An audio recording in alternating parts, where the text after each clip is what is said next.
you click on this thumbnail because it's on my boobs? You nasty.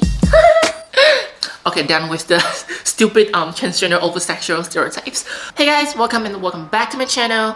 If you're new here, my name is Shia. I'm a transgender entrepreneur living in China. Currently, I'm trying to build my business here, and this YouTube channel is just basically like for me to document my journey being a transgender woman and also an entrepreneur. So if that's something that you're interested in, then definitely consider subscribing to the channel. I don't know why I'm so hyped today, but let's jump right into the video.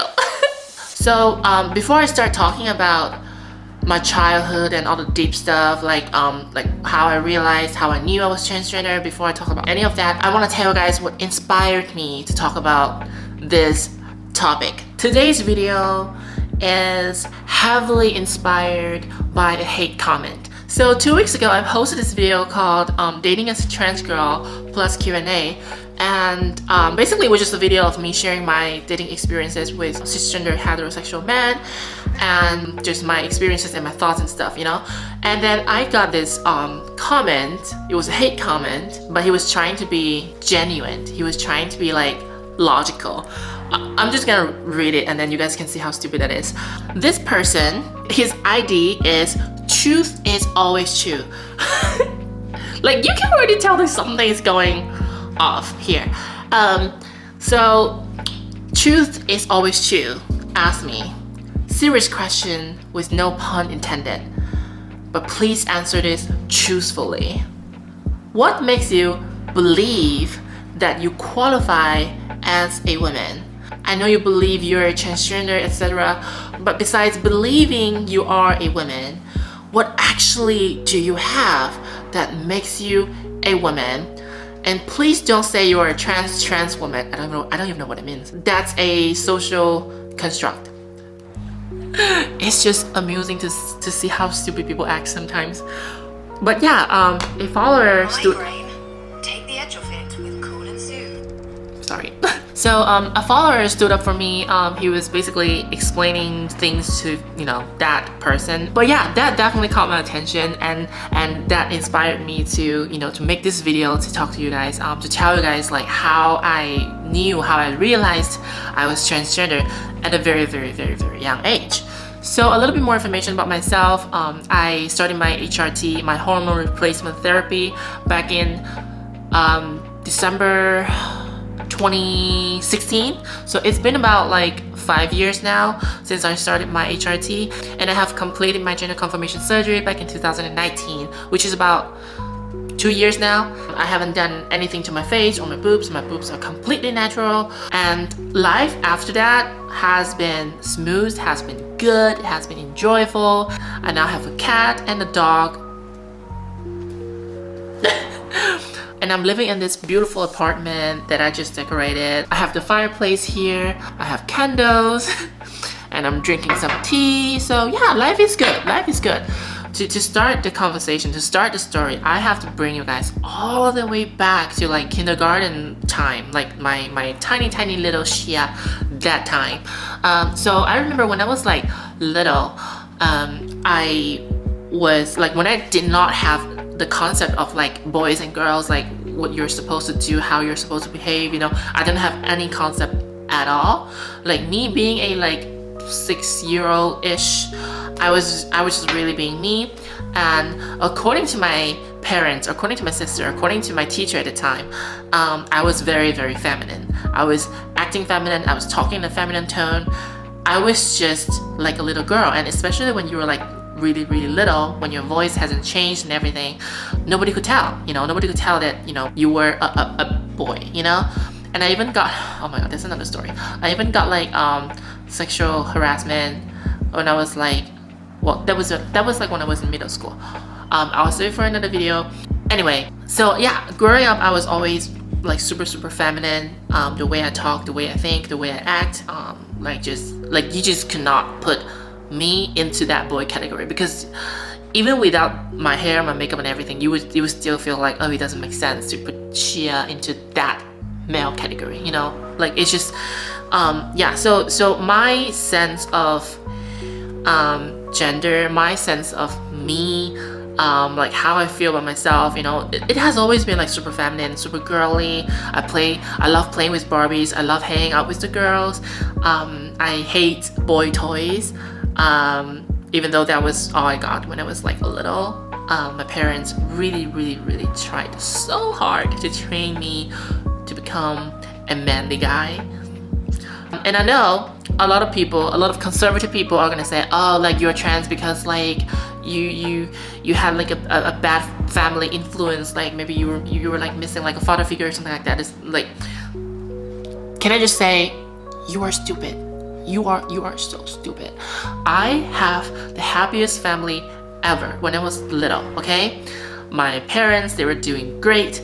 I have an elder sister, she was doing great, and there was nothing wrong with my family. My family was doing totally fine, and none of the stuff from me came from like this missing father figure kind of like conspiracy, like just no, like it's just not true.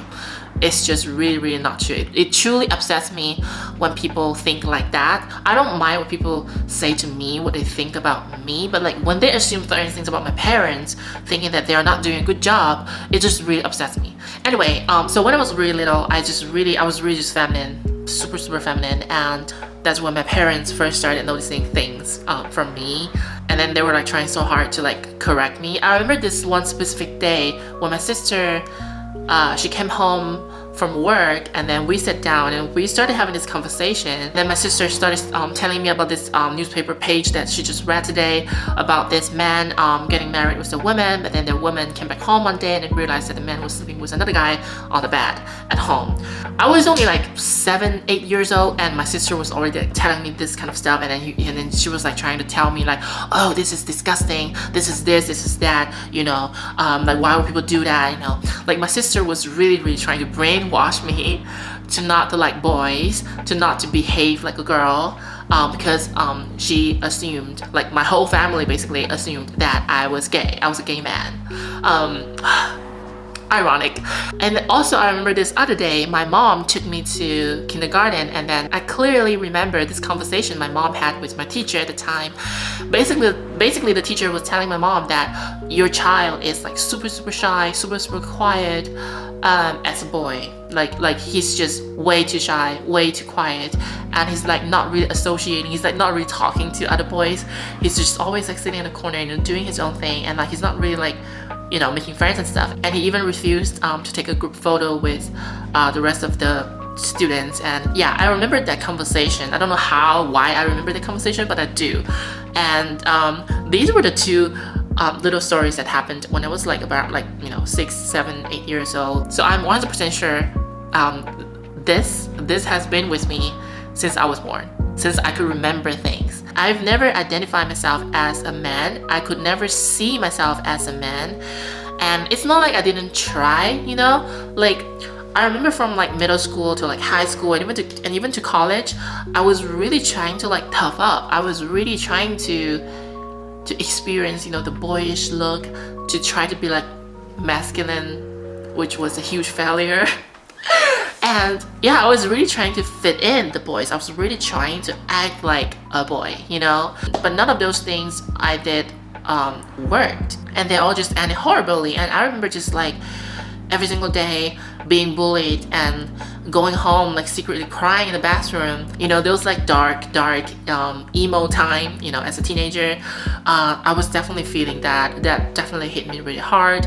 I even tried to date a gay man.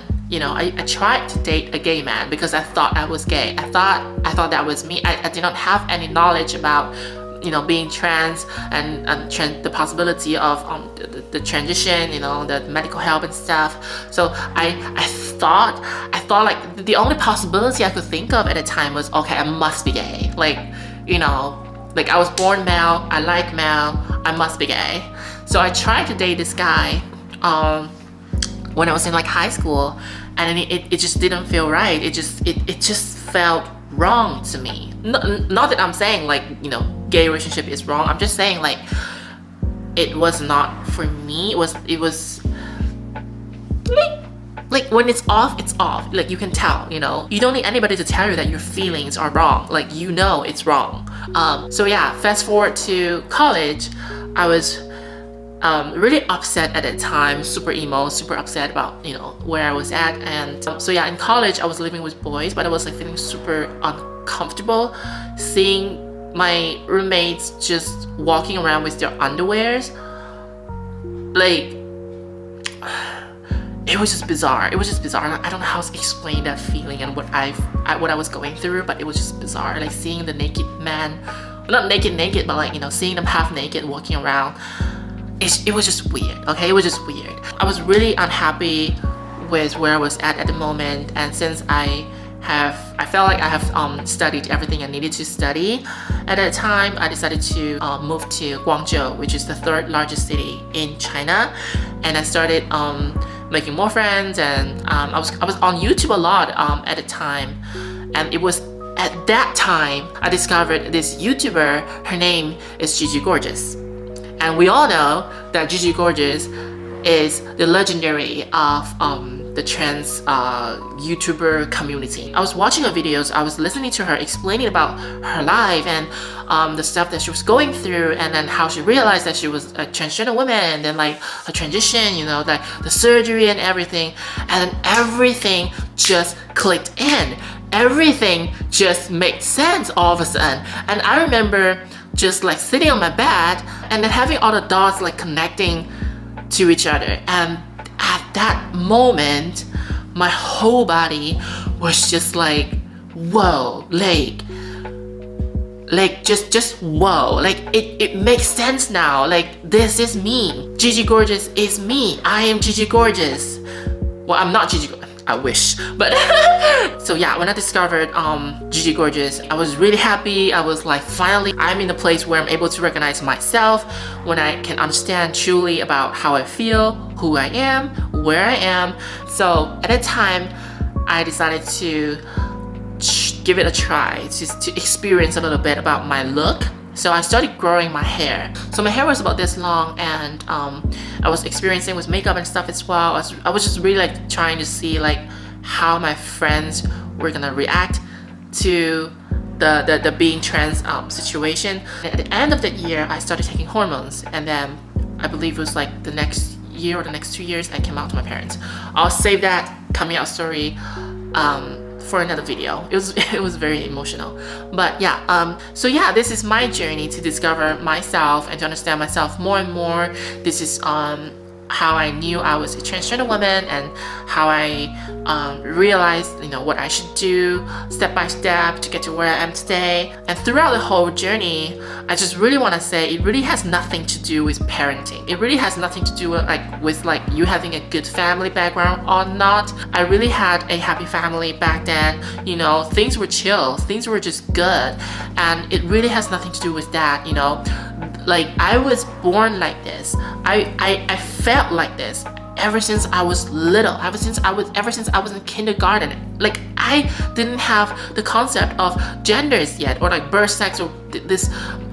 I had zero knowledge of any of those things. Like I was just being me. I was just behaving myself. I was just acting myself out. You know, I was just expressing myself, and it was the people around me who were telling me that, oh, you shouldn't do this, you shouldn't do that, you should behave in certain ways. It was at that time I realized that, okay, something is wrong. Something is like, you know, something about me is not really fitting in. And then later on I learned the differences between men and women, and then I was like, oh, okay, like something is really going on right now.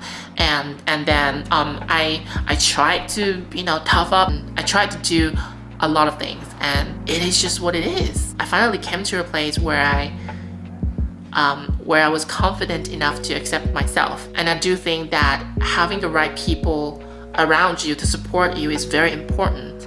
And if you are a transgender person, if you are considering studying like your transition, I would definitely suggest you to make sure that you have a great friend circle. It's very important. And also make sure that you communicate enough with your parents to make sure that they you cannot make sure that they will understand that 100%, but at least you should try your best to communicate. That's what I'm saying.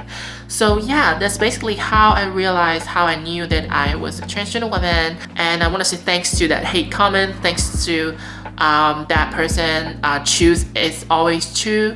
I'm so glad that I was inspired to share a little bit of my journey on YouTube with you guys, with my followers, and with my haters as well. Maybe after watching this video, you will finally understand that like I was born like this. We were all born like this, and there was nothing that anybody can do to change us, to reverse our, you know, gender identity, you know.